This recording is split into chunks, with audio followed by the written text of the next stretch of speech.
Hello? Yeah. The streets are talking. I just want to know your opinion on something.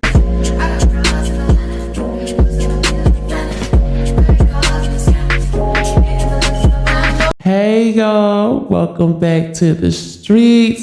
If you're here for another video, welcome back. I appreciate you. I'm so excited for this week's topic, this week's episode, because every time I speak on this topic in person, people look at me like I'm crazy, but I'm not. Okay? Go get your popcorn, go get your wine, whatever you need, go get that, because we're jumping right in. I don't like anger. Don't like the foot, nigga. That's that shit I don't like. Alright, let me stop. Let's get into the video for real. So today we're gonna talk about how Chief Keef single-handedly changed the world. And I know I make that sound really dramatic, but I'm going to break it down to you guys, and I'm going to blow your mind. Chief Keef single-handedly changed the world in 2012. And here's how. So in the early 2000s, the music industry was very, very, very different than we know it today. It wasn't as easy to get in. You had to know somebody that knew somebody that knew somebody whose cousin was somebody that was somebody to get in. You had to have a good video. You had to have songs with substance. You had to be able to sing and rap and dance. You had to have serious talent, a message, the look. You had to have something. You couldn't just go viral and be performing for Rolling Loud tomorrow or for Coachella next week. It just didn't work like that. It was a lot harder to get in. The doors were closed. You see, this was a period in the time of hard work. You had to be persistent and determined and gradually work your way to the top. There was nothing like going viral. There was nothing like clout chasing and doing crazy things to get your way into the industry. You had to work hard. You had to be persistent and consistent. And you just had to really, really work for that spot. But that was all about to change very soon. So I'm just going to go ahead and read the Billboard Hot 100 singles of 2011. I'm going to read a few songs. We have Adele's Rolling in the Deep, Firework by Katy Perry, Renee by Bruno Mars, The Party Rock Anthem. I forgot about that one. Just the Way You Are by Bruno Mars, Born This Way by Lady Gaga, Super Bass by Nicki Minaj, Look at Me Now by Chris Brown, Black and Yellow by Wiz Khalifa, Down on Me by Jeremiah. I just want you guys to see the type of songs, the type of artists, the type of videos, the type of concepts that were popular, that were at the top of the music industry at that time. There was never any random artists. There were no videos that were under at least $5,000 to $10,000. There were no videos under that. You had a great team. You had a whole team behind you to bring out the concept. It was a real game out here, you know? It was not easy to get in here. You couldn't just stand in front of the camera and wrap around, and you couldn't go viral off that. You couldn't be somebody off that. All right, so here we go. For the people that are not familiar with Chief Keef, Keef Cozart, better known as his stage name Chief Keef, is an American rapper, songwriter, and record producer from the south side of Chicago. And yes, I said record producer. A lot of people do not know that Chief Keef has learned to make beats, learned to mix and master, and actually makes a lot of his own beats. He has his own label called Glory Boys Entertainment, otherwise known as GBE. You heard him say that a lot in his songs. If you do listen, he had his own label called GBE. And he's very talented. He's actually very talented than a lot of people see or give him credit for. So Chief Keef grew up with his grandma and started rapping at the age of 5. He later on dropped out of high school at 15, and he was a pretty lit young child, and this is how the story began. Around December 2011, he was placed under house arrest in his grandma's home for firing a gun in the car, something of that sort. I'm not 100% on that situation, so I won't go too much in detail. But he was on house arrest and had to remain in his grandma's house. Being on house arrest, he had nothing but time. Clearly, he had a lot of time to make music, to shoot videos at home, and just really get into his element and explore music. So while on house arrest, he shot a video on a phone, I believe. This is what I heard, like an iPhone or something. They shot a video in their grandma's house, in their living room, on the table, standing on the tables. And we know that song today as I Don't Like. And that video went completely viral. This is the first moment that we've ever seen something go viral. I'm not talking about World Star. I'm not talking about viral on the news. I'm talking about viral through music. This was the first time anybody had ever seen something viral musically. After going viral, I Don't Like quickly caught the attention of well-known rappers such as Kanye West, Pusha T, Jadakiss, and Big Sean, who all were on the remix of the song, and the song blew up even more. The song actually charted at number 20 on the Hot R&B/hip hop songs and charted at number 15 on the rap songs chart. And the song went nationally, globally, worldwide. It just went crazy. And everybody was wondering, who in the world is Chief Keef? Who is this little crazy looking boy from the south side of Chicago that is making so much noise, has not worked for anything? He came from nowhere. Nobody could understand this because viral wasn't a thing. Going viral was not a thing. So nobody could understand. I want you guys to understand that this was a 16-year-old kid. 16-year-old kid that was literally standing on the table looking dusty. Chief Keef, I love you, but y'all were looking dusty, hair not did, nothing. You know, now he takes care of himself. Now he gets his dreads done, facials. He looks good. He takes care of himself. Back then, they were looking dusty, not wearing any shirts, didn't care. We're just shooting a video being who they are and just, you know what I mean? Black little kids jumping around, jumping off tables with a stick in their grandma's house. Do you guys understand that? Black boys looking crazy, jumping around, shaking their dreads with a stick, with a gun at their grandma's house, on house arrest. Shot with an iPhone. No crazy transitions, no lightings, just real and raw. And it went viral. And mind you, before this video, there were no other music videos where they were holding guns in the videos. This was the first one. And now look at today. So the summer of 2012, every single record label wanted to sign Chief Keef. Everybody was trying to get their grabs, get their picks on him. And he ended up signing with Interscope Records and also got a deal where he could start his own label, Glory Boys Entertainment, GBE, as I told you guys in the beginning. And he signed a deal for $6 million over a 3-album layout and also got a $400,000 cash advance to start GBE. So that is, I mean, for a young 16-year-old black young boy from Chicago to get a deal like that, I'm sure, and especially today, $6 million is a lot. Back then in 2012, he was probably on cloud. He was probably in the house going crazy, you know? So it just shows you how much he was worth and how much we didn't understand at the time the impact that he had started. We didn't understand. He didn't understand the label. Nobody understood the impact that Chief Keef had at that time. He then goes out to put out his first debut album called Finally Rich, with hits like Love Sosa, that's one of my favorites. Hallelujah, Don't Like was of course on there.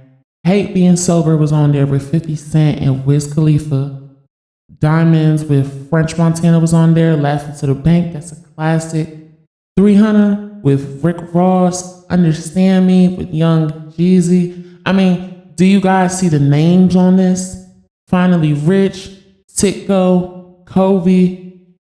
There was so many hits on this and so many big names on this for a brand new fresh artist that has no development, no backing, nobody knows who he is.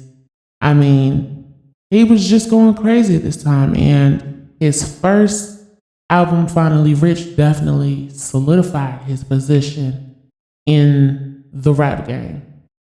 Now, moving on to my favorite part of this video is the impact that Chief Keef had. Before Chief Keef came out and dropped I Don't Like, there was no drill music. We had hip hop and we had rap. And then of course we had pop and R&B and all the other categories. But there was no drill music before Chief Keef came along. He started the wave with clothes. He made True Religion so big. He made everybody wanted true jeans, true shirts. It was just a huge wave. Even the white kids. The white kids were dressing like him, acting like him, getting the fake grills, getting the True Religion pants and taking pictures. I mean, he started a crazy wave. Everybody wanted to be like Chief Keef. There was nobody that grabbed the attention of every single person, no matter the age, the color, the background. Everybody wanted to be like Chief Keef at this time. Everybody had fake braids and dreads, trying to, shake their head like he did. And the impact was crazy. The impact was crazy. Now we're going to bring this whole conversation and this whole topic full circle. The entire world revolves around Black music. Go do your research. Go do your research. Go do your research. Don't come in my comments going crazy because I'm going to go off on you. The entire world revolves around Black music. Whatever Black music is talking about, that is what is happening in the Black community. That is what the corporations and the businesses and the business owners are trying to attend to, trying to appeal to, are trying to implement in their business, or anything that the Black music is talking about is what is going on. Because Black people, whatever we're doing, whatever we say is hot, whatever we're interested in, whatever we're investing into is valuable. I know we don't realize our strength and our worth and how we play a huge part in society. We always have. But anything that we're doing is worth it. It's worth money. It's worth what we're on now. What's our new trend? What's the new slang? People constantly want to know what we're doing. And Black people find out what's going on from music. Just take a quick second and think about it. Back in the days, closer to slavery and stuff, what was the music talking about? The music was motivation to get through the struggle that they were in, talking about how they're stronger together, how they can do things together, how beautiful, how strong they are, the hardships they had to go through. It was a sort of motivation for them at that time. And that's what the Black people in the Black community were going through. Now let's fast forward to the 80s and the early 90s. What was music talking about then? Music was talking about selling dope, who was the hottest on the block, the new fur, new chains, new pimp my rides, all of that type of stuff, because that's what's going on.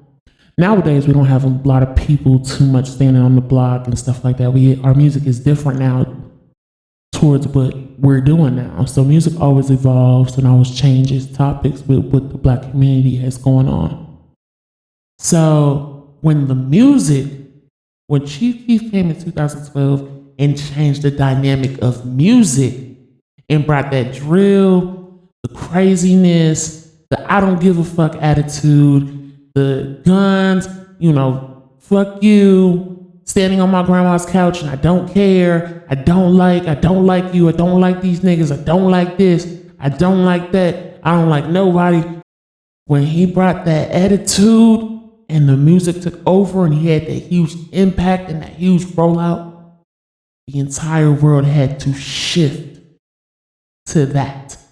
Every single kid that you can think of at that time was catering to that, was interested in that, was trying to mirror that, was trying to be that.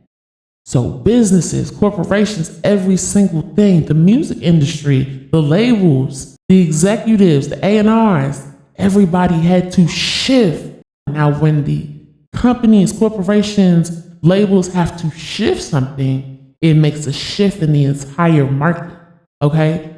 And what Chief Keef did, let me just break it down and make it very simple for everybody. What Chief Keef did was the bar was set so high in the music industry. You had to work, you had to know somebody, you had to have undeniable talent, right? What he did was take the bar and drop it all the way down to the ground. He took that bar and dropped it all the way down to the floor. Now, he did two things. There's always a pro and there's always a con to everything that changes. Any change comes with a pro and a con. What Chief Keef did was make it easy for people to now come into the music industry. Now you can take, whatever type of video you want on an iPhone and whatever. It could be whatever. I could be standing in front of McDonald's and make any type of song I want, and I could upload it, and I could do what I want. You see what I'm saying? Anybody could be in the industry now. Anybody can upload anything. It didn't have to be a $5,000 video and a behind the scenes people on a team and this much money. It didn't need to be that anymore. Now anybody could do it. Now let's talk about the con. Now anybody could do it. That was the con right there. Not only did he open the door for people to come in, he left the door open. He left the door open. Now when he left the door open, 3,100 million people ran into the door. People and their grandma, their mother, their uncles, their cousins, brothers, sisters, uncles, husbands, son ran into the door. Anybody made music now, and the game became saturated. It became full of clout, and people that are not very passionate about music and have not developed and worked on and perfected their craft came running through the door. They saw it as a way to be famous and to get their social media and their followers. That is why today we have clout chasers. We have people that are not passionate about music. We have people that are not good at music running into the door because the door was left open. And with the use of the internet and access and being able to upload your own music, nobody needs labels anymore. Yeah, people sign to labels. People need labels for financial backing and connections and things of that sort. But truly, nobody needs labels anymore. With the advancement of the internet and streaming and being able to put out your own music and your own content, we do not need labels anymore. I don't want to make this video too long. I hope you guys see and understand the things that Chief Keef did and brought to the game and the impact that changed the world that we know today. I'm very happy for him, and I'm happy for his impact and his music and just being him. I wish that the ball and the bar and the standard hadn't dropped and changed so drastically, but there's not much we can do. It is what it is. Thank you guys so much for watching. Thank you for paying attention. If you watched the whole video and you made it here to the end, drop a comment in the video. What's the word? Let's see what the word is. Comment the word blue. Comment the word blue. If you're here and you watched all the way through and you hear this, comment the word blue. I will be having giveaways coming up. I will start, you know what I mean? I'm bringing it back. And if you don't know about my giveaways, go find out. Go do your research. Comment the word blue. Let's get the likes up on the videos. The more likes we get, the more exposure the page will get, and we can get back on track where we started, where we left off. Stay tuned for the next video coming very soon. I love y'all. Stay beautiful, stay blessed, and I will see you again when the streets start talking.